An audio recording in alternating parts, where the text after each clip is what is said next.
آپ جو ہے انشاءاللہ تو کہ آپ جو ہے وہ اس کو پھر آپ کو جو ہے وہ مزید جو ہے وہ آپ کو آپ پھر اس کو حج کو آپ پریزنٹیشن شیئر کر لیں. ٹھیک ہے مولانا؟ جی جی جی جی مولانا اب آپ اسکرین شیئر کر سکتے ہیں. میں اپنا اسکرین جو ہے وہ سٹاپ کر رہا ہوں.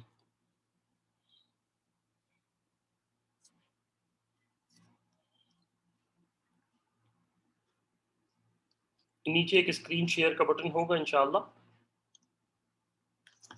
وہاں سے مولانا اسکرین شیئر ہوگا.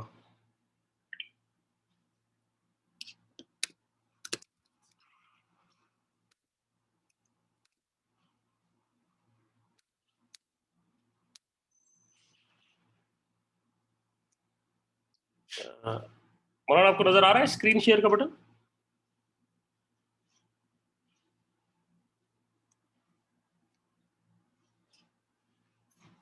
السلام علیکم مولانا, آپ کو آواز آ رہی ہے میری؟ مولانا آپ کی آواز چلی گئی ہے. ذرا ہمیں 1-2-3 منٹ کا مطلب 4-5 منٹ کا وقفہ دیجیے. مولانا نے میوٹ کر لیا اپنے آپ کو, میں ان کو میرے خیال میں وہ میوٹ ہو چکے ہیں. السلام علیکم مولانا, آپ میوٹ ہو گئے, آپ کی آواز چلی گئی ہے. آپ جی اب آگے.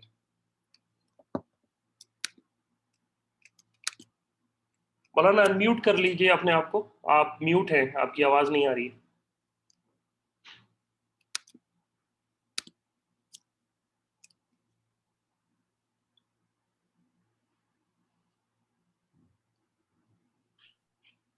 جی مولانا آپ کو اب جی آواز آ رہی ہے؟ جی جی مولانا اب آ رہی ہے آپ کی آواز. اب آپ اسکرین شیئر جو نیچے آپشن ہے اسکرین شیئر کا, جی اس پہ جا کے جی اس پہ آپ جائیے اور پریزنٹیشن نظر آ رہی ہوگی آپ کو جو جی اپنی. جی کر دی اسکرین. جی جی بالکل بالکل بالکل. اب آپ اس کو یہ جو آپ نے کیا ہے اس کو بس اس کو سلیکٹ کر لیجیے, ڈیسک ٹاپ جو ہے نا بس اسی کو سلیکٹ کر لیجیے اور اوکے کر دیں. نیچے شیئر کر دیں, شیئر کا بٹن نیچے سائڈ پر ہے, بلو سائڈ کے نیچے. آپ کی پریزنٹیشن اب نظر آ رہی ہے. نہیں اب میں اس کو آن کیسے کروں؟ بس آپ اس کو یہاں جائیے, اوپر سلائڈ شو میں جائیے مولانا, اوپر لکھا ہوگا سلائڈ, جی اوپر جی سلائڈ اوپر جائیے. اچھا یہ ہے, یہ ٹھیک ہے. ٹھیک ہے.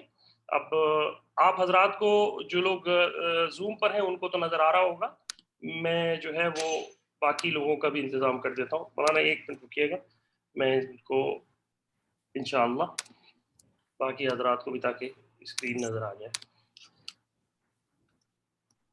جی جی مولانا اب آپ شروع کر سکتے ہیں انشاءاللہ. اعوذ باللہ من الشیطان الرجیم. بسم اللہ الرحمن الرحیم. ان اول بیت وضع للناس للذی ببکۃ مبارکا وهدى للعالمین فیہ آیات بینات مقام ابراہیم ومن دخله كان آمنا ولله على الناس حج البيت من استطاع إليه سبيلا ومن كفر فإن الله غني عن العالمين. بسم الله الرحمن الرحيم. وأذن في الناس بالحج يأتوك رجالا وعلى كل ضامر يأتين من كل فج عميق ليشهدوا منافع لهم ويذكروا اسم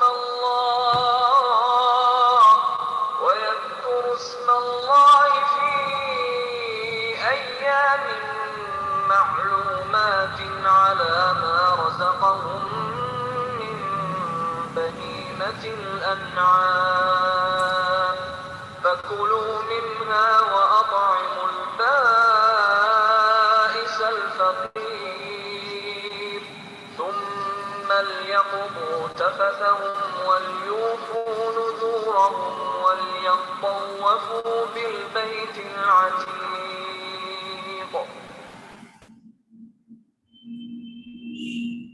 السلام علیکم ورحمۃ اللہ وبرکاتہ۔ حدیث نبوی آپ کے سامنے ہے۔ حضور اکرم صلی اللہ علیہ وسلم نے ارشاد فرمایا، الحج المبرور لیس لہ جزاء الا الجنہ۔ حضور اکرم صلی اللہ علیہ وسلم نے ارشاد فرمایا، حج مبرور کا بدلہ صرف جنت ہے۔ حج مبرور کا مطلب ہوتا ہے کہ نبی پاک صلی اللہ علیہ وسلم کے طریقے کے مطابق حج کی ادائیگی ہو، گناہوں سے بچ کر حج کی ادائیگی کی جائے۔ اللہ تبارک و تعالی آپ سب کے حج کو حج مبرور بنائے، آمین۔ حج کی فرضیت ظاہر ہے ہم اور آپ اس بات کو اچھی طرح جانتے ہیں کہ اللہ تبارک و تعالی نے ہر صاحب استطاعت پر زندگی میں ایک مرتبہ حج فرض کیا ہے۔ قرآن کریم کی آیت بھی آپ کے سامنے موجود ہے، سورہ آل عمران آیت نمبر 97، وَلِلَّهِ عَلَى النَّاسِ حِجُّ الْبَيْتِ مَنِ اسْتَطَاعَ إِلَيْهِ سَبِيلًا۔ ہر صاحب استطاعت پر زندگی میں ایک مرتبہ حج ادا کرنا فرض ہے۔ آواز تو کلیئر آ رہی ہے سب کو؟ جی مولانا آپ کی آواز بالکل کلیئر ہے جی۔ ٹھیک ہے۔ حج کی فرضیت حضور اکرم صلی اللہ علیہ وسلم کے فرمان کی روشنی میں بھی واضح ہے۔ حضور اکرم صلی اللہ علیہ وسلم نے ارشاد فرمایا، اسلام کی بنیاد 5 ستونوں پر قائم کی گئی ہے۔ شہادت، اس بات کی گواہی دینا کہ اللہ کے سوا کوئی معبود نہیں اور محمد صلی اللہ علیہ وسلم اللہ کے رسول ہیں۔ نماز قائم کرنا، زکوٰۃ دینا، حج ادا کرنا اور رمضان المبارک کے روزے رکھنا۔ حضور اکرم صلی اللہ علیہ وسلم نے ایک موقع پر خطبہ دیا اور فرمایا، لوگوں تم پر حج فرض کیا گیا ہے لہذا حج کرو۔ ایک صحابی نے سوال کیا، یا رسول اللہ کیا ہر سال حج کریں؟ رسول اللہ صلی اللہ علیہ وسلم خاموش رہے حتیٰ کہ صحابی نے 3 مرتبہ یہی سوال کیا۔ تب آپ صلی اللہ علیہ وسلم نے فرمایا، اگر میں ہاں کہہ دیتا تو تم پر ہر سال حج کرنا فرض ہو جاتا اور تم یہ نہ کر سکتے۔ پھر فرمایا، جو چیز میں تم کو بتانا چھوڑ دوں اس کے بارے میں بھی تم بھی مجھ سے سوال نہ کیا کرو۔ خلاصہ کلام یہ ہے کہ حج زندگی میں ایک مرتبہ فرض ہے۔ حج کی اہمیت اور فضیلت 3 احادیث مبارکہ آپ کے سامنے پیش ہیں۔ حضور نے فرمایا، جس شخص نے محض اللہ کی خوشنودی کے لیے، اللہ کی رضا کے لیے حج کیا اور اس دوران کوئی بیہودہ بات یا گناہ نہیں کیا تو وہ پاک ہو کر ایسا لوٹتا ہے جیسا ماں کے پیٹ سے پیدا ہونے کے روز پاک تھا۔ یہ حدیث موجود ہے تقریباً ہر حدیث کی ہر مشہور و معروف کتاب کے اندر، خاص طور پہ بخاری اور مسلم کا حوالہ آپ کو دیا گیا ہے۔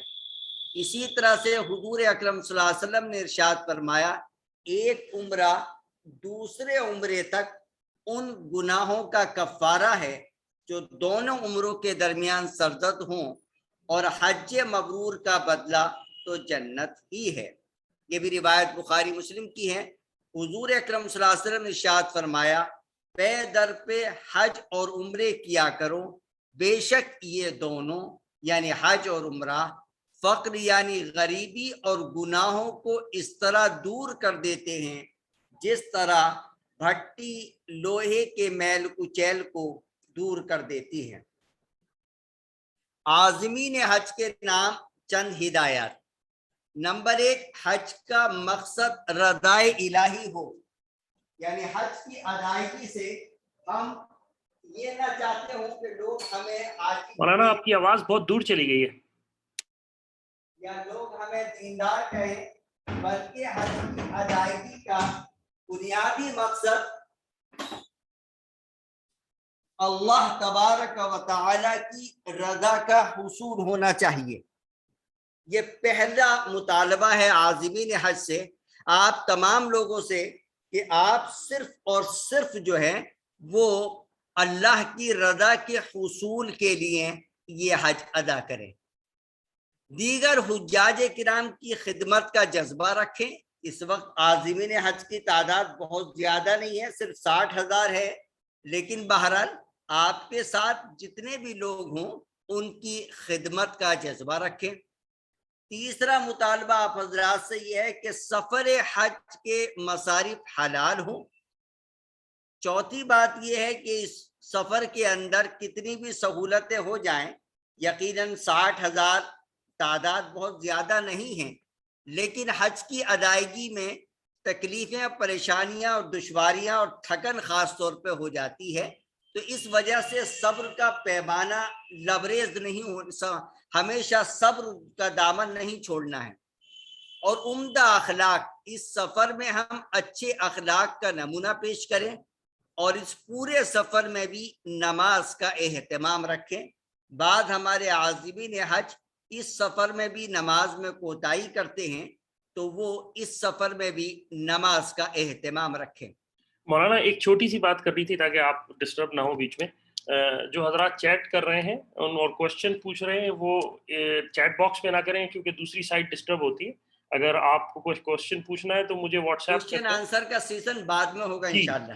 جی، تو مجھے اگر کوئی ٹیکنیکل کوئی کوشچن پوچھنا ہے تو آپ میرے نمبر پر جو ہے وہیں پر 05049875520 اس پر واٹس ایپ کر دیں، جو گروپ کے ایڈمن میں شامل ہے۔ میں آپ کو ٹیکنیکل بتا دوں گا اگر کسی کو پرابلم ہو رہی ہے۔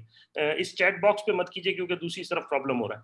جی مولانا معذرت۔ أعوذ بالله من الشيطان الرجيم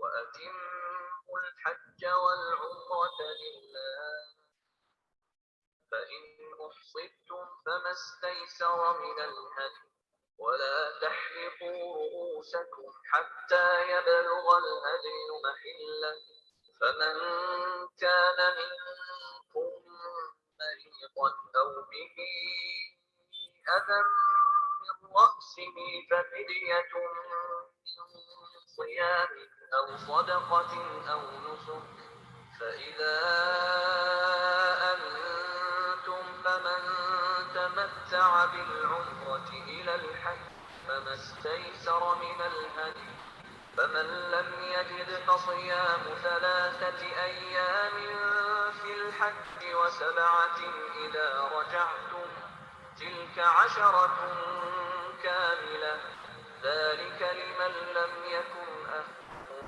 حاضر المسجد الحرام واتقوا الله واعلموا أن الله شديد العقاب۔ حج کی 3 قسمیں ہیں، یعنی حج کی ادائیگی کے 3 طریقے ہیں، اور تینوں قسموں میں سے جون سی قسم چاہیں آپ اختیار کر لیں۔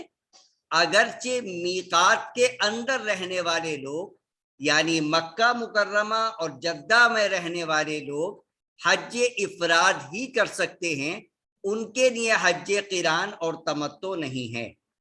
البتہ میقات کے باہر رہنے والے لوگ ان تینوں قسموں میں سے جون سی قسم چاہے اختیار کریں، خواہ ان کا یہ پہلا حج ہو یا وہ دوسرا حج کر رہے ہوں، حج بدل کر رہے ہوں، یا اس سے پہلے متعدد حج عمرے کر چکے ہوں۔ تو حج کی 3 قسمیں ہیں۔ حج افراد، جس میں صرف حج کیا جاتا ہے، عمرے کی ادائیگی اس سفر میں نہیں کی جاتی۔ حج قران کا مطلب ہوتا ہے کہ آپ میقات سے عمرے اور حج دونوں کا ایک ساتھ احرام باندھیں۔ عمرے کی ادائیگی کے بعد احرام نہیں اترے گا، یعنی عمرے کے اعمال کرنے کے بعد آپ بال نہیں کٹوائیں گے، احرامی کی حالت میں رہیں گے۔ احرام کے کپڑے بدلنا چاہیں کوئی بات نہیں ہے، لیکن جو احرام کی پابندیاں ہیں وہ نافذ رہیں گی. مینا چلے جائیں گے اور اس کے بعد عرفہ، مزدلفہ اور پھر واپس مینا آئیں گے. جب کنکریاں وغیرہ مار کر قربانی کر لیں گے تب جا کے بال منڈوا کر احرام اترے گا. تو حج قران کا احرام عمرے اور حج دونوں کا ایک ساتھ بنتا ہے اور دونوں کا احرام ایک ساتھ ہی اترتا ہے. حج تمتع کا مطلب ہوتا ہے پہلے صرف عمرے کا احرام باندھا جائے، مکہ مکرمہ جا کر عمرے کی ادائیگی کر لی جائے، بال کٹوا کر احرام اتار دیا جائے، پھر مکہ ہی سے یا مینا میں اگر آپ کا خیمہ ہے مینا ہی سے حج کا احرام باندھ کر حج کی ادائیگی کی جائے. تو اس صورت میں یعنی حج تمتع میں 2 مرتبہ احرام باندھا جائے گا اور 2 مرتبہ آپ کے بال کٹ کے احرام اترے گا. تو بہرحال اختصار کے طور پہ آپ کو میں نے سمجھایا کہ حج کی 3 قسمیں ہیں: حج افراد، حج قران اور حج تمتع. جدہ اور مکہ رہنے والے لوگ صرف حج افراد ہی کر سکتے ہیں، کیونکہ وہ جب چاہتے ہیں جس وقت چاہتے ہیں مسجد حرام چلے جاتے ہیں. اس لیے شریعت اسلامیہ نے ان کے اوپر یہ پابندی لگائی کہ وہ اس موقع پر عمرے کی ادائیگی نہ کریں، بلکہ دنیا کے چپے چپے سے جو لوگ آئے ہیں، اس سال تو صرف سعودی عرب سے ہی آئے ہیں، لیکن ظاہر ہے جو شریعت اسلامیہ آئی ہے وہ کل قیامت تک کے انسانوں کے لیے آئی ہے. تو جدہ اور مکہ والے لوگ صرف حج افراد کر سکتے ہیں اور باقی لوگ وہ ان تینوں قسموں میں سے جون سی قسم چاہے اپنے لیے منتخب کر لیں. دیکھیے حج افراد میں نے لکھا ہے اگر میقات سے صرف حج کا احرام باندھیں اور احرام باندھتے وقت صرف حج کی نیت کریں تو یہ حج افراد کہلاتا ہے. یہ احرام 10 ذی الحجہ تک بندہ رہے گا، حج کرنے کے بعد ہی کھلے گا، کیونکہ اس میں عمرہ شامل نہیں ہوتا.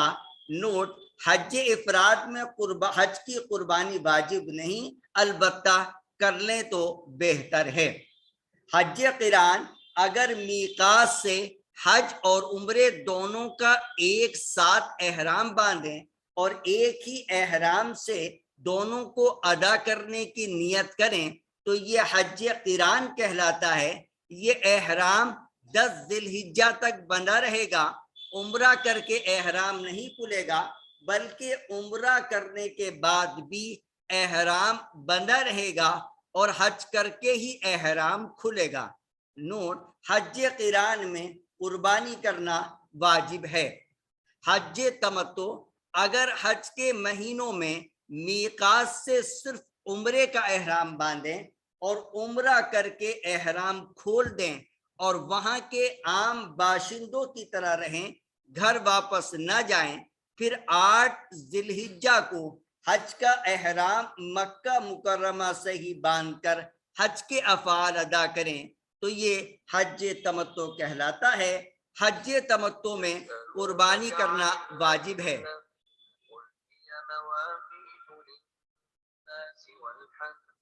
وليس البر بأن تأتوا البيوت من ظهورها ولكن البر من اتقى وأتوا البيوت من أبوابها واتقوا الله لعلكم تفلحون. میں نے آپ کو بتلایا، آپ سب لوگ جانتے بھی ہیں کہ حج میں احرام باندھا جاتا ہے. اب احرام کہاں سے باندھا جائے گا؟ اس اعتبار سے دنیا 3 جگہوں پر منقسم ہے. ایک تو حرم کا علاقہ ہوتا ہے، یعنی جو حدود حرم مکہ مکرمہ کے رہنے والے لوگ ہیں وہ حج اور عمرے کا احرام کہاں سے باندھیں، ان کی میقات کیا ہے. حل جو میقات کے اندر لیکن حدود حرم کے باہر رہتے ہیں جیسے جدہ والے لوگ، وہ احرام کہاں سے باندھیں. اور تیسرے نمبر پر آفاقی لوگ ہوتے ہیں جو میقاتوں کے باہر رہنے والے ہیں، مثلا ریاض کے، مدینہ کے یا تبوک کے، نجران کے یا سعودی عرب سے باہر کے. تو سب سے پہلے ہم آفاقی حضرات کو سمجھیں کہ جو حضرات میقات کے باہر رہتے ہیں، مثلا سعودی عرب میں ریاض میں رہنے، ریاض، دمام، تبوک، نجران، جیزان، مدینہ منورہ کے رہنے والے لوگ جب بھی حج عمرے کی ادائیگی کے لیے جائیں گے تو انہیں 5 میقات پر پہنچ کر یا اس سے پہلے یا اس کے بالمقابل احرام باندھنا ہوگا، خواہ وہ حج کا احرام ہو یا عمرے کا احرام ہو۔ یعنی جدہ سے وہ احرام نہیں باندھ سکتے، مکہ سے احرام نہیں باندھ سکتے، ان کے لیے ضروری ہے کہ وہ میقات پر یا میقات سے پہلے یا میقات کے مقابل، مثلاً اگر پلین سے جا رہے ہیں تو پلین تو میقات کے اوپر سے نہیں جاتا، وہ تو اپنے روٹ سے جاتا ہے، تو اس کا جو مقابل آئے گا، یعنی جب پلین اڑ رہا ہوگا تو وہ 5 میقاتوں کو اگر ہم رنگ کی شکل دیں، دائرے کی شکل دیں، تو ظاہر ہے کہ وہ دائرہ ہر طرف سے آئے گا، تو پلین جب اس دائرے کے اندر جا رہا ہوگا تو اس دائرے سے پہلے احرام باندھ کر نیت کرنی ہوتی ہے۔ اس لیے پلین سے جانے والوں سے درخواست کی جاتی ہے کہ وہ احرام تو باندھ لیں ایئرپورٹ پر یا اپنے گھر پر، لیکن نیت نہ کریں، تلبیہ نہ پڑھیں کہ کسی وجہ سے اگر فلائٹ مس ہو جائے، کوئی دوسری دشواری ہو جائے تو کوئی مسائل درپیش نہ ہو۔ فلائٹ سے جانے والے احباب سے درخواست ہے کہ وہ ایئرپورٹ پر یا گھر پر احرام تو باندھ لیں لیکن نیت نہ کریں، تلبیہ نہ پڑھیں۔ جب پلین اڑ جائے، ٹیک آف لے جائے تو کچھ دیر کے بعد نیت کر کے تلبیہ پڑھ لیں۔ یقیناً پائلٹ بھی اعلان کرتا ہے میقات کے آنے کا، لیکن کبھی کبھی آدمی سوتا رہ سکتا ہے، تو اس لیے کہا جاتا ہے کہ ایک مرتبہ میقات کے آنے سے پہلے ہی نیت کر کے تلبیہ پڑھ لے، اور جب وہ پائلٹ اعلان کرے تو اس موقع پر مزید تلبیہ پڑھ لے۔ تو بہرحال میقات کے باہر رہنے والے لوگ جب بھی حج عمرے کی ادائیگی کے لیے مکہ مکرمہ جائیں گے تو انہیں 5 میقاتوں سے پہلے احرام باندھنا ہوگا۔ دوسرا معاملہ ہل کا، جو میقات کے اندر رہتے ہیں لیکن حدود حرم یعنی مکہ سے باہر، مثلا جدہ کے رہنے والے لوگ جب بھی حج یا عمرے کی ادائیگی کے لیے جائیں گے تو وہ اپنے ہی گھر سے، اپنے ہی علاقے سے، اپنے ہی محلے سے احرام باندھ کر مکہ مکرمہ چلے جائیں گے۔ اب بات آتی ہے حدود حرم کے رہنے والے لوگوں کی۔ حدود حرم کے لوگ یعنی مکہ مکرمہ کے رہنے والے لوگ حج کا احرام تو اپنے ہی مکان سے، اپنے ہی گھر سے، مسجد حرام سے، مکہ میں کسی بھی جگہ سے باندھیں گے، لیکن کبھی اگر ان کو عمرہ کرنا ہو تو حرم کے باہر ہل میں آنا ہوگا۔ مسجد عائشہ جو ہے وہ ہل میں ہے، جو ہل میں سب سے زیادہ قریب جگہ ہے، مسجد عائشہ چلے جائیں یا جعرانہ چلے جائیں یا کسی بھی جگہ پر چاروں طرف مکہ کے حدود حرم کے باہر نکلیں اور وہاں سے نیت کر کے آ جائیں۔ تو یہ میقات کا بیان میں آپ کو پورا بیان کر چکا ہوں۔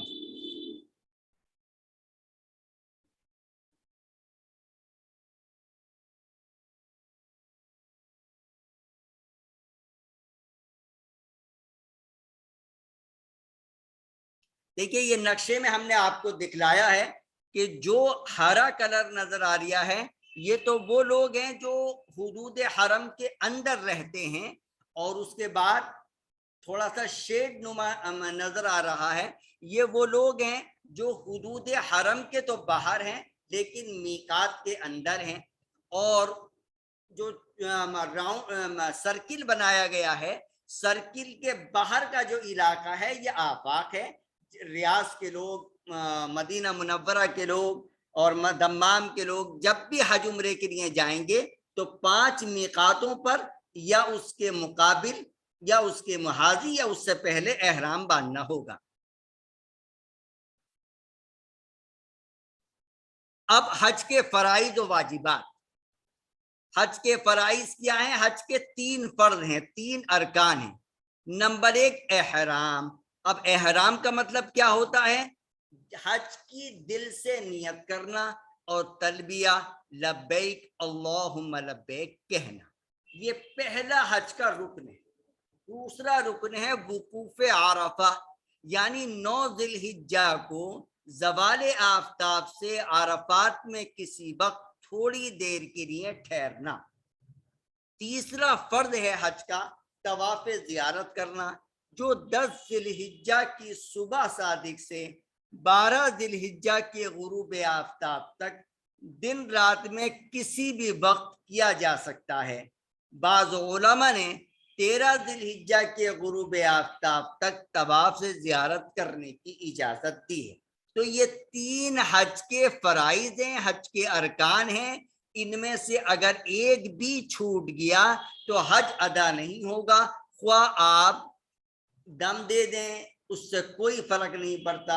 یہ بہرحال حج کے فرائض ہیں، ارکان ہیں، جن کا پورا کرنا ہر حال میں ضروری ہے۔ مولانا اس کو ذرا پلیز ایک دفعہ ریپیٹ کر دیں، بعض حضرات نے کہا ہے یہ فرائض کو۔ اچھا، حج کے فرائض 3 ہیں، حج کے ارکان 3 ہیں، یعنی جن کے بغیر ہمارا حج ہو ہی نہیں سکتا۔ نمبر 1 احرام۔ اب لوگ عام طور پہ جو احرام کی چادریں مرد حضرات پہنتے ہیں یا خواتین اپنے کپڑوں کی حفاظت کے، اپنے بالوں کی حفاظت کے لیے جو اوڑھنی سفید کلر کی پہنتی ہیں، اس کو اصل احرام سمجھتی ہیں۔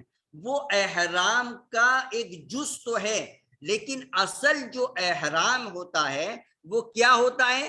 دل سے نیت کرنا اور تلبیہ پڑھنا۔ مثال کے طور پہ آپ نے احرام کے کپڑے تو پہن لیے لیکن ابھی نیت نہیں کی، تلبیہ نہیں پڑھا، تو ابھی تک وہ احرام کے کپڑے ایسے ہی ہیں جیسے آپ نے کرتا پاجامہ پہن رکھا ہے۔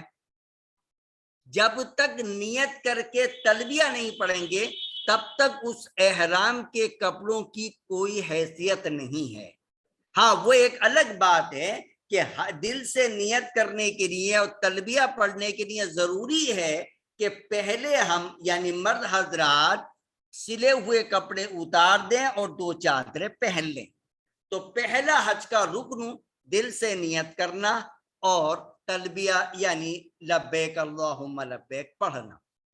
دوسرا وقوف عرفہ، یعنی عرفہ کا وقوف، جو 9 ذی الحجہ کو زوال آفتاب یعنی ظہر کی اذان کے بعد سے عرفات میں کسی وقت تھوڑی دیر کے لیے ٹھہرنا۔ اصل میں تو مغرب تک وہاں ٹھہرا جاتا ہے، لیکن اگر آپ 5 منٹ 10 منٹ کے لیے بھی وہاں پہنچ گئے تو جو حج کا رکن ہے، جو حج کا فرض ہے، وہ ادا ہو جائے گا۔ باقی ابھی واجبات میں ایک آئے گا کہ مغرب سے پہلے آپ نہ نکلیں، لیکن اگر کوئی شخص 5-10 منٹ کے لیے وہاں پہنچ گیا، مثلا مریض تھا، ہاسپٹلائز تھا، اور ہاسپٹل سے اس کو وہاں کے ہاسپٹل میں 10-15 منٹ کے لیے شفٹ کر دیا، واپس پھر وہ دوسرے ہاسپٹل میں چلا گیا، تو اس کا جو حج کا بنیادی رکن ہے وہ ادا ہو جائے گا۔ تیسرا ہے طواف زیارت کرنا، جس کو طواف افاضہ بھی بولتے ہیں، جس کو حج کا طواف بھی بولتے ہیں۔ یہ ایک حج کا طواف ہوتا ہے جو مینا سے مکہ آ کر کیا جاتا ہے 10 ذی الحجہ کی، یعنی جو بقر عید ہوتی ہے، بقر عید کی صبح سے لے کر 12 ذی الحجہ کی شام تک دن رات میں کسی بھی وقت مینا سے مکہ جا کر یہ طواف کیا جاتا ہے، جس کو طواف زیارت بھی بولتے ہیں، طواف افاضہ بھی بولتے ہیں، حج کا طواف بھی بولتے ہیں۔ تو یہ ہوئے حج کے 3 ارکان۔ اب آتے ہیں حج کے واجبات۔ واجبات کے چھوٹنے سے حج تو ادا ہو جائے گا، لیکن دم وغیرہ واجب ہوگا۔ اب پہلا واجب کیا ہے؟ میقات سے احرام کے بغیر نہ گزرنا۔ ریاض کے رہنے والے لوگ اگر بغیر احرام کے مکہ پہنچ گئے، اب مکہ سے احرام باندھ رہے ہیں، تو احرام جو فرض تھا وہ تو پورا ہو گیا، لیکن چونکہ وہ احرام میقات پہ نہیں باندھا بلکہ وہ مکہ جا کے احرام باندھ رہے ہیں یا جدہ میں جا کے احرام باندھا ہے ریاض والوں نے، تو انہیں ایک دم دینا ہوگا، لیکن حج ادا ہو جائے گا۔ تو حج کے واجبات میں سے پہلا واجب یہ ہے کہ میقات سے احرام کے بغیر نہ گزرنا۔ نمبر 2، عرفہ کے دن 9 ذی الحجہ کا جو دن ہوتا ہے، آفتاب یعنی سورج کے ڈوبنے تک عرفات کے میدان میں رہنا۔ سورج جب تک ڈوب نہ جائے عرفات کے میدان سے نہیں نکلنا۔ نمبر 3، عرفات سے واپسی پر مزدلفہ میں رات گزار کر صبح صادق کے بعد اور طلوع آفتاب سے پہلے پہلے کچھ وقت کے لیے مزدلفہ میں وقوف کرنا، یعنی کھڑے ہو کر دعا کرنا۔ جس طرح سے عرفات میں دعا کی جاتی ہے، اسی طرح سے مزدلفہ میں 10 ذی الحجہ کی صبح کو تھوڑی دیر قبلے کی طرف رک کر کے دعا کی جاتی ہے۔ نمبر 4، جمرات کو کنکریاں مارنا، رمی جمرات جس کو بولتے ہیں، عوام اس کو بولتی ہے شیطان کو کنکریاں مارنا، حالانکہ شیطان وہاں پر نہیں ہے، وہ تو وہ جگہ ہیں جن جگہوں پر حضرت ابراہیم علیہ السلام کو شیطان نے بہکانے کی کوشش کی تھی جب وہ اپنے بیٹے حضرت اسماعیل علیہ السلام کو ذبح کرنے کے لیے جا رہے تھے۔ ان مقامات پر اللہ کے حکم اور نبی کے طریقے کے مطابق ہم ان جگہوں پر کنکریاں مارتے ہیں۔ نمبر 5، قربانی کرنا۔ میں پہلے بتا چکا ہوں حج افراد میں قربانی واجب نہیں ہے۔ نمبر 6، سر کے بال منڈوانا یا کٹوانا۔ خواتین کے لیے منڈوانا حرام ہے، ظاہر ہے وہ چوٹی کے آخر سے ایک پورے کے برابر خود بال کاٹ دیں، یا جو ان کے ساتھ شوہر یا محرم ہے وہ بال کاٹ دے گا۔ نمبر 7، صفا مروہ کی سعی کرنا۔ اور نمبر 8، طواف وداع کرنا، وداعی طواف، رخصتی کا طواف، یہ میقات سے باہر رہنے والوں کے لیے ہیں۔ اب احرام باندھنا، حج احرام کیسے باندھتے ہیں؟ سب سے پہلے غسل کر لیں۔ اب غسل میقات پر ہی کرنا ضروری نہیں ہے، آدمی اپنے گھر سے بھی احرام باندھ کے جا سکتا ہے اور غسل کر کے جا سکتا ہے، احرام کے کپڑے پہن لیں۔ اچھا، غسل کرنے کے بعد کپڑے پہننے سے پہلے بدن پر خوشبو لگانا سنت ہے۔ 2 رکعت نماز ادا کر لیں، نیت کر لیں، 3 دفعہ تلبیہ پڑھ لیں، لبیک اللہم لبیک۔ پلین سے اگر جا رہے ہیں تو ایئرپورٹ پر نیت نہ کریں، تلبیہ نہ پڑھیں، احرام کی چادریں باندھ لیں، یا خواتین جو لباس پہننا چاہتی ہیں وہ لباس پہن لیں، لیکن نیت اور تلبیہ کب کریں؟ جب پلین اڑ جائے، تاکہ اگر کسی وجہ سے فلائٹ وغیرہ مس ہو جائے تو کوئی دشواری سامنے نہ آئے۔ تلبیہ پڑھنے کے ساتھ ہی آپ کا احرام بن گیا۔ اب یہی حج کا ترانہ یعنی تلبیہ سب سے بہتر ذکر ہے، لہذا تھوڑی بلند آواز کے ساتھ بار بار تلبیہ پڑھتے رہیں، مرد حضرات بلند آواز کے ساتھ اور خواتین آہستہ سے۔ لبیک اللہم لبیک لبیک لا شریک لک لبیک ان الحمد والنعمت لک والملک لا شریک لک۔ یہ حج کا ترانہ ہے، آپ لوگوں سے درخواست ہے کہ اس کو یاد کر لیں۔ یوٹیوب وغیرہ پر بھی اس کی ساؤنڈ موجود ہے، وہاں سے بار بار سن کر اس کو یاد کر لیں۔ اس کا ترجمہ سن لیجئے، میں حاضر ہوں۔ لبیک کا مطلب ہوتا ہے میں حاضر ہوں، اے اللہ میں حاضر ہوں، میں حاضر ہوں، تیرا کوئی شریک نہیں، میں حاضر ہوں، بے شک تمام تعریفیں اور سب نعمتیں تیری ہی ہیں، ملک اور بادشاہت تیری ہی ہے، تیرا کوئی شریک نہیں۔ حضرت ابراہیم علیہ السلام نے خانہ کعبہ کی تعمیر سے فراغت کے بعد اللہ کے حکم سے حج کا اعلان کیا تھا، تو اس وقت کچھ لوگوں نے لبیک کہا تھا، کچھ روحوں نے بھی لبیک کہا تھا۔ جن روحوں نے لبیک کہا انہی کی تقدیر میں اللہ تبارک و تعالی نے حج لکھ دیا۔ تلبیہ کی بڑی فضیلت بھی ہے، چنانچہ احادیث میں آتا ہے جب حاجی لبیک کہتا ہے تو اس کے ساتھ اس کے دائیں اور بائیں جانب جو پتھر، درخت اور ڈھیلے وغیرہ ہوتے ہیں وہ بھی لبیک کہتے ہیں۔ احرام باندھنے کے بعد کچھ چیزیں حرام ہو جاتی ہیں مرد اور عورتوں دونوں کے لیے۔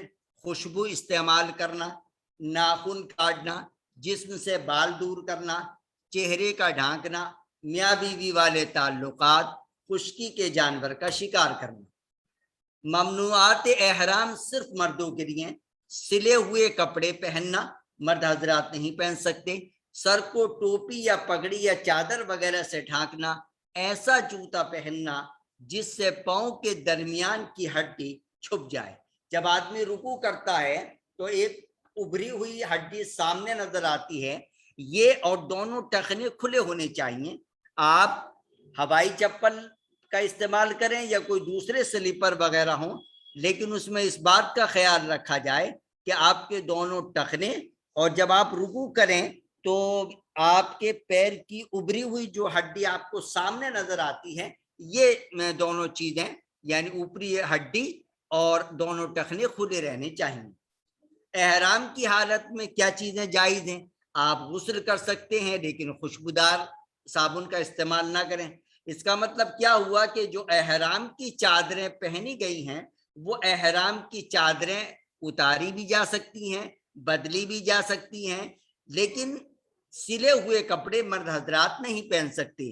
خواتین نے جس لباس میں احرام باندھا ہے اس لباس کو بدل بھی سکتی ہیں، اور جو بالوں کی حفاظت کے لیے دوپٹہ وغیرہ سفید کلر کا اوڑھنی پہن لیتی ہیں، یہ بھی جو ہے وہ وقتاً فوقتاً اتارا جا سکتا ہے۔ اور خاص طور پہ جب وضو کیا جائے تو وضو میں مسح کرنا ضروری ہے، تو وہ خواتین کی جو اوڑھنی ہوتی ہے اس کو مسح کے وقت اتارنا ضروری ہے۔ احرام کو دھویا بھی جا سکتا ہے، احرام کو بدلا بھی جا سکتا ہے۔ انگوٹھی، گھڑی، چشمہ، پیٹی، آئینہ، چھتری وغیرہ کا استعمال کیا جا سکتا ہے۔ احرام کے اوپر مزید چادر یا کمبل ڈال کر اور تکیے کا استعمال کر کے سویا جا سکتا ہے۔ اب وہ حضرات جو حج قران یا حج تمتع کر رہے ہیں وہ پہلے عمرے کا احرام باندھ کر عمرے کی ادائیگی کریں گے۔ عمرے میں 4 کام کرنے ہوتے ہیں: میقات سے عمرے کا احرام باندھنا، مکہ مکرمہ پہنچ کر طواف کرنا اور 2 رکعت نماز پڑھنا، صفا مروہ کی سعی کرنا اور سر کے بال منڈوانا یا کٹوانا۔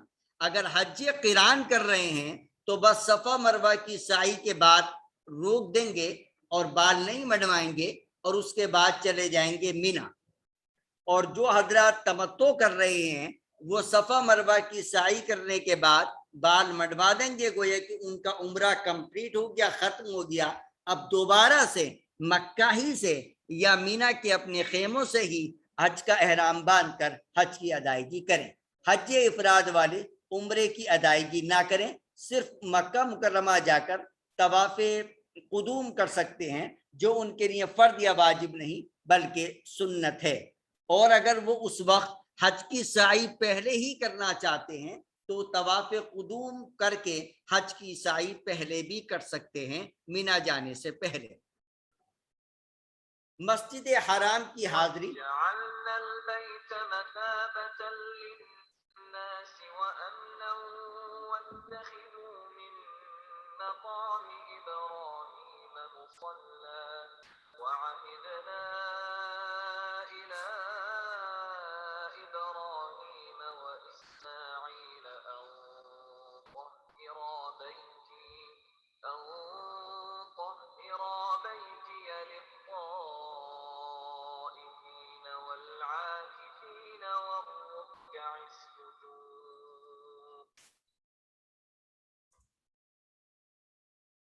طواف، ظاہر ہے آپ تقریباً سارے ہی لوگ عمرے کی ادائیگی کر چکے ہیں، مقامی لوگ ہیں، تو اس لیے طواف پر بہت زیادہ گفتگو نہ کی جائے۔ بس آپ کو یہ دکھلا دیتے ہیں کہ طواف کی ابتدا جو ہے وہ حجر اسود کے سامنے سے ہوتی ہے اور حتیم کے باہر سے طواف کیا جاتا ہے۔ رکن یمانی جو آخری کارنر ہے حجر اسود سے پہلے، رکن یمانی اور حجر اسود کے درمیان ربنا آتنا فی الدنیا حسنہ وفی الآخرۃ حسنہ وقنا عذاب النار، یہ دعا پڑھنے تو بہتر ہے۔ باقی پورے طواف کے دوران قرآن کی تلاوت بھی کی جا سکتی ہے، اللہ کا ذکر بھی کیا جا سکتا ہے، اور دعائیں بھی کی جا سکتی ہیں۔ اور اگر آپ صرف ایسے ہی چلنا چاہتے ہیں، طواف کرنا چاہتے ہیں، تو بغیر دعا بغیر ذکر کے بھی جو ہے طواف کیا جا سکتا ہے، چونکہ طواف خود ایک مستقل عمل ہے۔ اللہ تبارک و تعالی آپ کے سفر کو آسان بنائے۔ طواف ہمیشہ 7 چکروں پر ہی ہوتا ہے، خواہ وہ سنت ہو، نفل ہو، فرض ہو یا واجب ہو، اور اس کے بعد 2 رکعت نماز پڑھی جاتی ہے۔ 2 رکعت نماز مقام ابراہیم کے پیچھے مل جائے تو ٹھیک ہے، ورنہ مسجد حرام میں کسی بھی جگہ پر آپ 2 رکعت نماز طواف کی ادا کر لیں۔ دیکھیے ہم نے آپ کو یہ دکھلایا بھی ہے نقشے کے ذریعے سے کہ طواف کی ابتدا کس طرح ہوتی ہے اور حتیم کے باہر سے کیا جاتا ہے۔ یہ حتیم جو نظر آ رہا ہے، یہ حتیم بھی بیت اللہ کا اندر کا ہی حصہ ہے، لیکن پوری تفصیل ہے جو اس وقت بتائی نہیں جا سکتی۔ خلاصہ کلام یہ ہے کہ آپ کا طواف حتیم کے باہر سے ہونا چاہیے، اور اگر آپ کبھی حتیم میں چلے جائیں تو اس کا مطلب یہ ہے کہ آپ بیت اللہ یعنی کعبہ شریف کے اندر ہیں، اس لیے خوب دعائیں کریں۔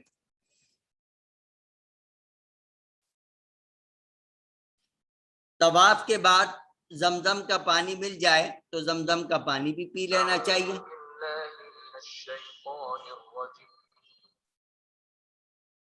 إن الصفا والمروة من شعائر الله فمن حج البيت أو اعتمر فلا جناح عليه أن يطوف بهما ومن تطوع خيرا فإن الله شاكر عليم۔ طواف کرنے کے بعد اب آپ صفا مروہ کی سعی کریں گے۔ یہ سعی کس چیز کی ہوگی؟ اگر آپ حج قران یا تمتع کر رہے ہیں تو عمرے کی سعی ہے، اور اگر آپ حج افراد کر رہے ہیں تو طواف قدوم کے بعد حج کی سعی پہلے کرنا چاہتے ہیں تو پہلے کر سکتے ہیں۔ صفا پر پہنچ کر خانہ کعبہ کی طرف رک کر کے دعا کرنی چاہیے کھڑے ہو کر۔ اس موقع کی بہت ساری دعائیں ہیں جو کتابوں کے اندر لکھی ہوئی ہے، ہماری کتاب کے اندر بھی وہ موجود ہے۔ بہرحال اس موقع پر خوب دعائیں کرنی چاہیے۔ اس کے بعد صفا سے مروہ پہاڑی کی طرف ہمیں چلنا چاہیے۔ دیکھیے یہ ہم نے آپ کو نقشے سے دکھلایا ہے کہ صفا سے مروہ 1 چکر، مروہ سے صفا دوسرا چکر، پھر اس کے بعد 7واں چکر جو آپ کا ختم ہوگا وہ مروہ پر ہوگا۔ یہ تقریباً 450 میٹر 400 میٹر کا فاصلہ ہے، یعنی آدھے کلومیٹر سے کچھ کم ہے، اور بیچ میں میلین اخضرین ہے جہاں ہری ٹیوب لائٹیں لگی ہوئی ہیں۔ وہاں پر مرد حضرات تھوڑی تیزی کے ساتھ چلیں۔ یہی وہ جگہ ہے جہاں پر حضرت حاجرہ علیہ السلام اپنے بیٹے کی خاطر تیز دوڑا کرتی تھی، چونکہ اس وادی سے ان کا بیٹا نظر نہیں آتا تھا۔ جہاں بیت اللہ آپ کو نظر آ رہا ہے، یہاں پر حضرت اسماعیل علیہ السلام ایک چھوٹا سا بچے کی شکل میں لیٹے ہوئے بلبلا رہے تھے، اور ان کی ماں حضرت حاجرہ ان دونوں پہاڑیوں پر چکر لگا رہی تھی بچے اور اپنے لیے پانی کی تلاش میں۔ جب وادی آتی تھی میلین اخضرین کی، وہاں سے بچہ نظر نہیں آتا تھا، تو اس لیے وہ تھوڑی دیر دوڑا کرتی تھی۔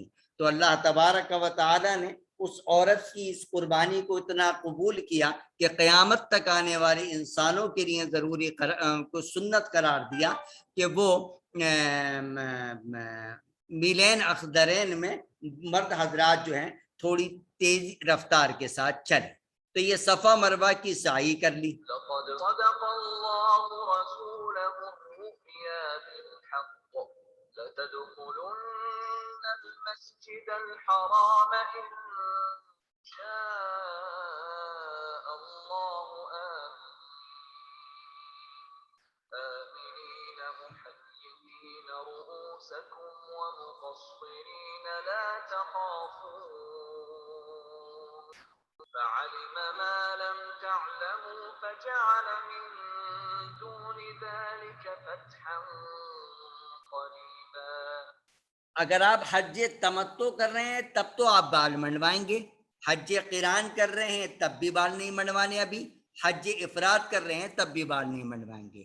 تو جو حضرات حج تمتع کر رہے ہیں وہ اس وقت بال کو منڈوائیں یا کٹوائیں۔ خواتین صرف چوٹی کے آخر سے ایک پورے کے برابر بال خود کاٹیں گی یا اپنے کسی محرم یا شوہر سے کٹوا دیں گی۔ مرد حضرات کے لیے دو ہی شکلیں ہیں، یا تو پورے سر کے بال منڈوائیں یا پورے سر کے بال کٹوائیں۔ چند بال دائیں طرف سے چند بال بائیں طرف سے کٹوا کر احرام کھولنے کی اجازت نہیں ہے، نہ حج کی صورت میں نہ عمرے کی صورت میں۔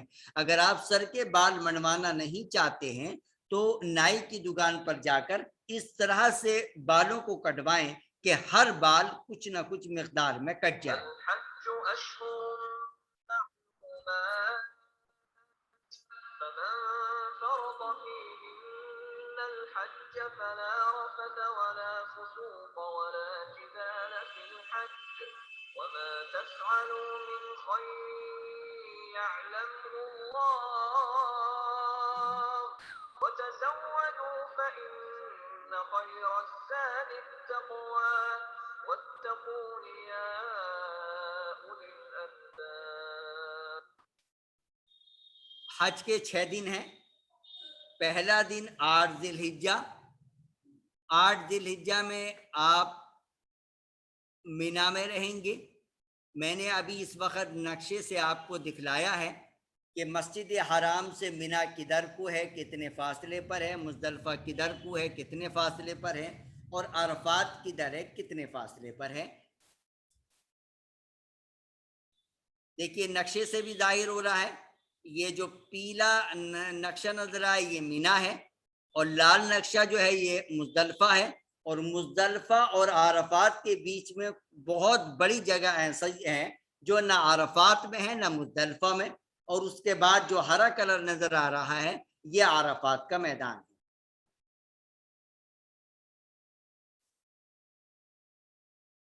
حج کا پہلا دن 8 ذی الحجہ، اگر آپ حج تمتع کر رہے ہیں تو احرام آپ کو باندھنا ہوگا۔ آج مکہ سے احرام باندھ کر مینا چلے جائیں، لیکن اگر آپ آلریڈی مینا ہی میں پہنچ چکے ہیں 7 تاریخ کو یا 8 کی رات کو، تو آپ جو ہے مینا ہی سے ہی حج کا احرام باندھ سکتے ہیں۔ حج، اور اگر حج قران یا حج افراد کر رہے ہیں تو آپ کا احرام باقی ہے، آپ کو احرام کی حالت میں ہی مینا میں رہنا ہے۔ اب آج کا جو پہلا دن ہے 8 ذی الحجہ، اس میں کوئی بھی خاص عمل آپ کے لیے ضروری نہیں ہے۔ مینا میں رہ کر 5 وقت نمازیں مینا میں ادا کرنی ہے۔ اگر کسی وجہ سے 4 نمازیں پڑھ سکے تو کوئی حرج نہیں، 3 نمازیں پڑھ سکے تو کوئی حرج نہیں، یعنی 5 نمازیں مینا میں ادا کرنا سنت ہے، فرض یا واجب نہیں۔ تو آج کا پہلا دن 8 ذی الحجہ مینا میں قیام، جو بھی آپ کا خیمہ ہے زیادہ سے زیادہ مینا میں وقت گزارنے کی کوشش کیجیے گا۔ آج کے دن حاجی کا مینا میں رہنا مسجد حرام سے زیادہ افضل اور بہتر ہے، چونکہ اس میں نبی کی اتباع ہے۔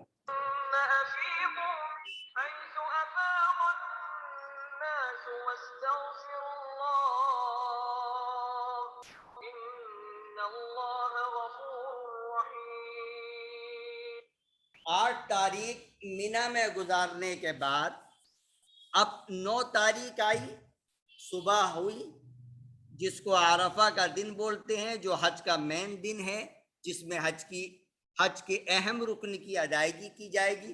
آج کے دن آپ کو مینا سے عرفات جانا ہے۔ مینا سے عرفات پیدل جانے کی کوشش نہ کریں، کافی لمبا فاصلہ ہے، اور ٹرین کی فیسلٹیز ہے تو اس سے جائیے، بس کی فیسلٹیز آپ کو ملی ہے تو اس سے جائیے گا، کیونکہ اپنے آپ کو اس تپش میں دھوپ میں تھکانا کوئی عقل مندی نہیں ہے۔ تو 9 ذی الحجہ کو آپ کو مینا سے عرفات جانا ہے، ظہر سے پہلے وہاں پہنچ جانا چاہیے۔ آج کل تو اس مرتبہ تو صرف 60,000 حجاج کرام ہیں، اس لیے کوئی اتنا بڑا مسئلہ نہیں ہے، آپ بآسانی جو ہے انشاءاللہ العزیز ظہر تک عرفات کے میدان پہنچ جائیں گے. پیدل نہ جائیں, ٹرین یا بس جو فیسلٹیز آپ کو ملی ہے اسی کے ذریعے سے مینا سے عرفات جائیں. عرفات بہت بڑا میدان ہے, جہاں آپ کو خیمہ ملا ہے وہیں رہنے کی کوشش کیجیے, بہت زیادہ گھومنے گھامنے کی کوشش نہ کریں. پھر بھی اگر کوئی صاحب جبل رحمہ جانا چاہیں تو جا سکتے ہیں. آپ تو 60,000 کی تعداد میں ہوں گے تو اس لیے بآسانی جا بھی سکتے ہیں. تو جبل رحمہ کے قریب اگر پہنچ سکتے ہوں تو وہاں یا کسی بھی جگہ پر.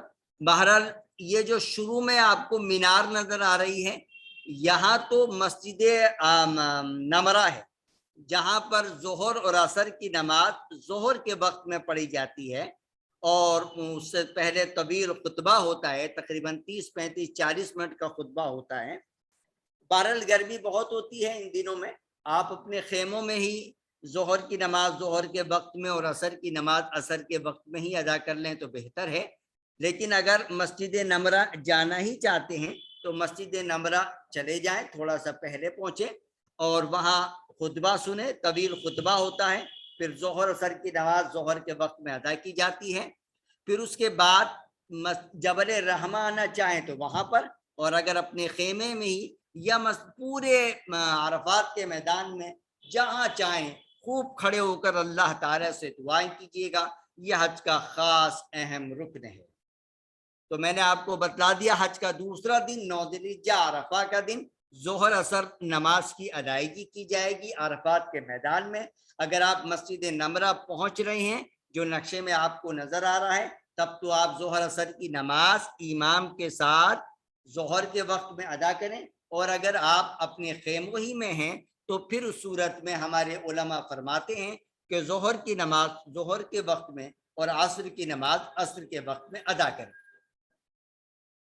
یہ جو وقوف عرفہ ہے یہ سب سے اہم رکن ہے, جس کے متعلق ہمارے نبی نے ارشاد فرمایا الحج عرفہ, وقوف عرفاتی حجیں. ان کلمات کو بھی عرفات کے میدان میں پڑھتے رہیے. لا الہ الا اللہ وحدہ لا شریک لہ لہ الملک ولہ الحمد وہو علی کل شیء قدیر.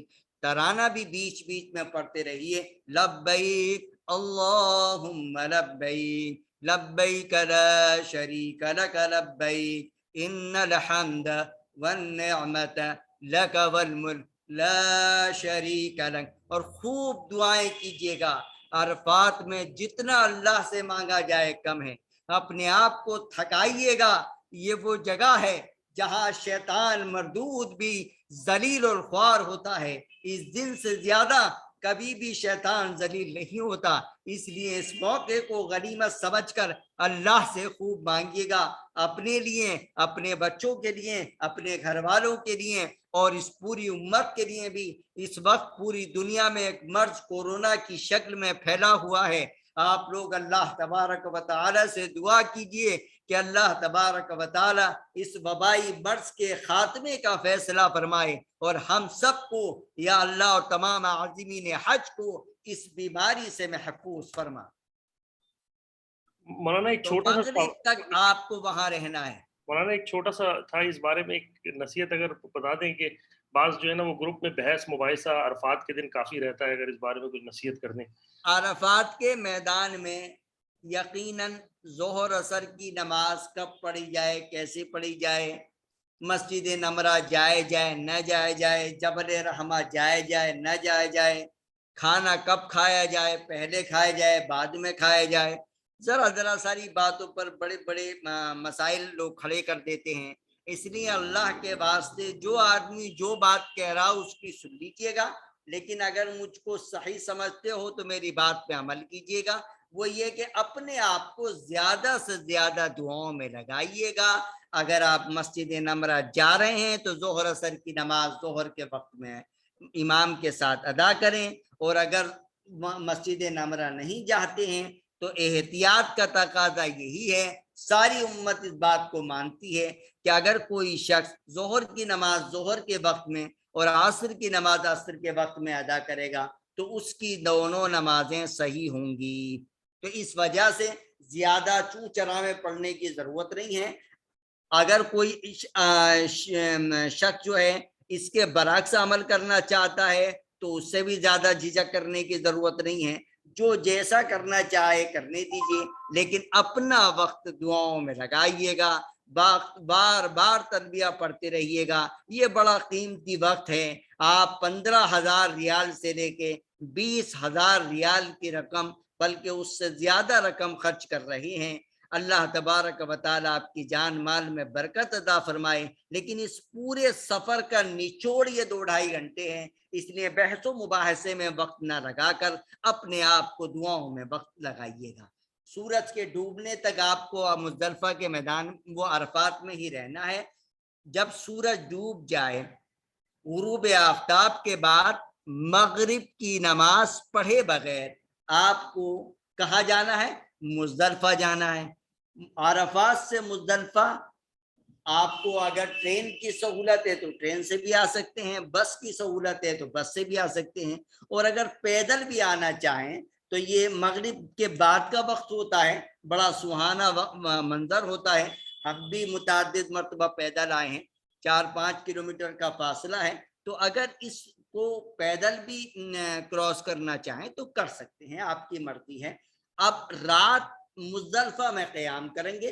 مزدلفہ میں خیمے نہیں ہوتے ہیں، جہاں پر بھی آپ کو جگہ مل جائے۔ ظاہر اس وقت تو اتنا بڑا مسئلہ ہی نہیں ہے، 60,000 لوگ ہیں، ورنہ تو 25 لاکھ عازمین حج کیا کرتے تھے۔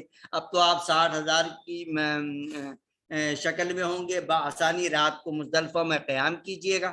ليس عليكم جناح أن تبتغوا فضلا من ربكم فإذا أفضتم من عرفات فاذكروا الله عند المشعر الحرام واذكروه كما هداكم وإن كنتم من قبله لمن الضالين۔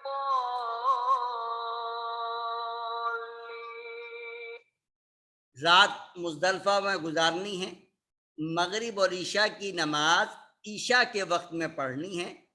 اگر آپ ٹرین سے سفر کرنے کی وجہ سے مغرب کے وقت میں مزدلفہ پہنچ گئے، یعنی عشاء کا وقت ابھی شروع نہیں ہوا ہے، تو آپ انتظار کریں۔ عشاء کا وقت شروع ہونے کے بعد ہی پہلے مغرب کی نماز ادا کریں اور اس کے بعد عشاء کی نماز ادا کریں۔ اب رات بھر آپ سو بھی سکتے ہیں، رات بھر آپ عبادت بھی کر سکتے ہیں، جیسا آپ کے لیے سہولت ہو۔ میری اپنی رائے یہ ہے کہ سو بھی لیں، عبادت بھی کر لیں، تھوڑی سی اللہ کا ذکر بھی کر لیں، اللہ سے مانگ بھی لیں، تسبیح پڑھ لیں، قرآن کریم کی تلاوت کر لیں اور سو بھی جائیں، کیونکہ دونوں سنتیں نبی پاک صلی اللہ علیہ وسلم کی ہیں۔ آرام کرنا بھی حضور کی سنت ہے، اور اس رات میں عبادت کرنا بھی حضور اکرم صلی اللہ علیہ وسلم کی سنت ہے۔ اب 10 ذی الحجہ کی صبح ہو گئی، یہ بقرہ عید کی صبح ہے، آپ کو عید الاضحیٰ کی نماز نہیں پڑھنی، حاجی لوگ عید کی نماز نہیں پڑھا کرتے ہیں۔ اب آپ صبح کو فجر کی نماز کے بعد تھوڑی دیر دعا کریں گے قبلے کی طرف رک کر کے، جو وقوف مزدلفہ کہلایا جاتا ہے۔ اس کے بعد کنکریاں لیتے ہوئے مزدلفہ سے مینا روانہ ہوں گے۔ صبح کو فجر کی نماز کے بعد تھوڑی دیر دعا کرنے کے بعد سورج کے طلوع ہونے سے پہلے مزدلفہ سے مینا کو روانہ ہو جائیں۔ اب یہ راستہ آپ ٹرین سے بھی اختیار کر سکتے ہیں، اور بائی بس بھی جا سکتے ہیں، اور پیدل بھی جا سکتے ہیں، چونکہ صبح کا وقت ہوتا ہے، 4-5 کلومیٹر کا راستہ ہے، یہ راستہ آپ پیدل بھی طے کر سکتے ہیں، جیسی آپ کی خواہش ہو۔ اگر آپ بوڑھے ہیں، کمزور لوگ ہیں، یا خواتین آپ کے ساتھ ہیں، تو پھر اس صورت میں جو آپ کی آپ کو فیسلٹیز ملی ہوئی ہے بس یا ٹرین کی، اسی فیسلٹیز کو اختیار کریں۔ اب یہ آج کا دن ہے، بڑا مصروف ترین دن ہے حاجیوں کے لیے، تو 10 تاریخ کی صبح کو مزدلفہ میں فجر کی نماز پڑھ کے تھوڑی دیر دعا کرنا، اور کنکریاں لیتے ہوئے مزدلفہ سے مینا روانہ ہونا۔ یہ کنکریاں آپ رات میں بھی اٹھا سکتے ہیں، کوئی حرج نہیں ہے۔ مینا پہنچ کر یہ کام کرنے ہیں آپ کو، ایک تو رمی کرنا ہے، کنکریاں مارنا ہے،